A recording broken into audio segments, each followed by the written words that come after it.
하루에 23번 짐 신발라. 설교의 주제: 이스라엘이 출애굽할 때 6월절은 하루였지만 그 후에 연속해서 7일 동안 무교절을 지켰습니다. 무교절이란 누룩을 전혀 넣지 않는 빵을 7일 동안 먹는 절기입니다. 왜 6월절을 통해서 어린 양을 잡아서 그 피를 문설주와 안방에 발라서 이스라엘 백성들을 구해내셨으면 됐지, 거기에 더하여 무교절을 그것도 7일간이나 지키게 하셨을까요? 저 신발라 목사는 거기에 이런 의미도 포함되어 있으리라고 봅니다. 결론부터 말씀드리면 누룩은 그 영적인 의미로 어떤 거짓, 속임을 의미합니다. 성경에 나오는 누룩의 90%는 그런 의미입니다. 그리고 무교절을 7일간 지킬 때 7은 완전수입니다. 6월절은 구속을 의미합니다. 6월절 그날 밤부터 무교병을 7일 동안 먹는 무교절을 지켰다는 것은 구원받은 백성들이 그 후로 살아갈 동안에는 완전히 일평생 사는 날 동안 계속해서, 즉 7일 동안 누룩 없는 삶을 살아야 한다는 것입니다.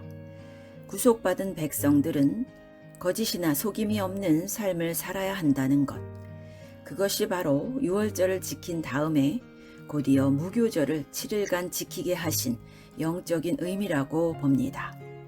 그리고 이 설교 제목이 하루에 23번입니다. 이 제목의 뜻은 어느 통계 기관이 조사를 해보니 미국인들이 하루 평균 23번 정도의 거짓말이나 속임을 행한다는 것입니다. 물론 큰 거짓말은 많이 하지 않겠지만 작은 거짓말까지 다 포함하면 하루에 23번 정도의 수치가 나온다고 합니다. 6월절을 거쳐서 하나님의 언약 백성이 된 우리들은 무교절을 통해서 우리 가운데 누룩을 다 제하여야 하는 것입니다. 그것이 6월절만 제정하시지 않고 6월절에 이어서 무교절을 지키게 하시는 하나님의 섭리인 것입니다. 본론: 무교절을 지키지 않으면 끊어집니다. 출애굽기 12장 19절: 이래 동안은 누룩이 너희 집에서 발견되지 않도록 하라. 무릇 유교병을 먹는 자는 타국인이든지 본국에서 난 자든지를 막론하고 이스라엘 회중에서 끊어지리니. 보십시오. 무교절을 지키지 않으면 백성들 중에서 끊어진다고 했습니다. 언약 백성들 가운데서 사라져 없어지게 된다는 것입니다. 즉 구원받을 수 없음을 뜻합니다. 왜 그렇습니까? 6월절을 거쳐서 언약 백성이 된 사람들은 누룩 없는 삶을 살아야 하는데, 누룩을 제거하지 않고 계속 누룩과 함께 살게 되면, 즉 속임과 거짓된 삶을 살게 되면 결국 이스라엘 가운데서 타락하게 된다는 하나님의 엄중한 경고입니다. 오늘날 마치 결단주의 지적 동의에 의해서 한번 예수님만 자기가 영접하면 다 되는 것으로 알고 있지만, 우리는 성경을 두루두루 읽고 공부해야 하겠습니다. 그리고 우리가 무교절을 지켜야 하는 또 다른 이유가 있습니다. 요한복음 8장 44절에 마귀는 거짓말쟁이요 거짓의 아비라고 하였습니다. 우리가 거짓과 속임을 말하거나 행할 때는 마귀에게 속하게 된다는 것입니다. 또는 마귀에게 내 대문을 열어주는 것입니다. 어서 들어오십시오, 마귀님. 마귀의 본성이 거짓이기 때문에 거짓을 말하거나 행할 때는 금방 마귀가 침투하게 됩니다. 그리고 마귀의 조종과 역사를 받게 됩니다. 회개하고 돌이키기까지는. 그런데 마귀가 역사, 회방, 침입, 간섭해서 그가 하는 일이 어떻게 잘 될 수 있겠습니까? 실컷 열심히 일을 했지만 결국은 다 헛수고를 하는 것이지요. 마치 모래 위에 집을 세우는 것처럼 그 행사가 다 헛될 것입니다. 그러니까 우리가 어떻게 사람을 속이고 하나님을 속일 수 있을지 모르지만 그것만큼 자기에게 해로운 것이 없고 나아가 공동체를 훼손하는 일이 없습니다. 그런데 우리는 그런 유혹을 매일 살아가는 순간순간마다 받게 됩니다. 우리는 본문 말씀을 깊이 묵상하면서 유월절 어린 양의 피로 구속함을 받았으나 무교절을 지키지 않음으로써, 즉 누룩과 거짓을 내 삶에 허용함으로써 이스라엘 백성들 가운데서 끊어지는 불상사가 있어서는 결코 안 되겠습니다. 이 무교절을 지키고 누룩을 없이 하라는 말씀은 출애굽기 12장에서 15절과 19절에 반복해서 나옵니다. 히브리 문법에 반복 2번 말함은 강조법입니다. 뿐만 아니라 출애굽기 34장 18절에서도 반복해서 나오고 신약에서도 반복해서 나옵니다. 너희 중에 누룩을 제하라. 적은 누룩이 온 덩이에 퍼지느니라. 우리는 유대인도 아니고 절기로서의 무교절을 지킬 필요는 없지만 예수님의 십자가는 유월절 어린 양으로서 죽으신 것이었습니다. 그러니까 우리는 영적인 유월절을 지키고 있는 셈입니다. 그렇다면 우리가 신약을 살고 있지만 영적인 의미의 무교절을 지키는 것은 당연합니다. 그것은 우리가 사는 일생 동안, 즉 7일 동안 우리 가운데 누룩을 제하는 일입니다.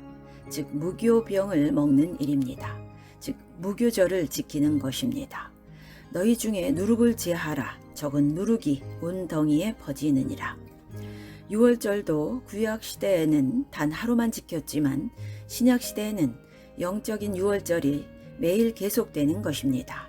우리의 유월절 양 곧 그리스도께서 희생되셨느니라. 이러므로 우리가 명절을 지키되 묵은 누룩도 말고 괴악하고 악독한 누룩도 말고 오직 순전함과 진실함의 누룩 없는 떡으로 하자. 그러므로 신약 시대에 무교절을 지키는 일이란 순전함과 진실함으로 사는 것을 뜻합니다.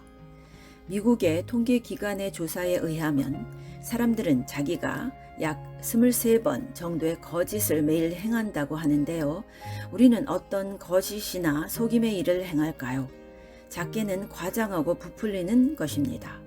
말할 때마다 진실보다 과장하고 부풀리는 것, 그런 누룩을 제해야 합니다. 그러므로 또 행동을 부풀리기도 합니다. 아프지도 않는데 아프다고 과장하고 자기 이익에 따라 죽는 흉내를 내기도 합니다. 아첨의 말도 좋지 않습니다. 그것은 누룩입니다. 남을 격려하고 기분 좋게 해주는 말은 정말 격려요. 그런 칭찬의 말을 해야 됩니다만 그게 자기 이익과 직결될 때 그건 아첨이요 거짓이 되고 맙니다. 그리고 거짓말은 정말 좋지 않습니다. 어떤 공동체를 완전히 망가뜨리는데 그 바닥에 보면 거짓말이 있습니다.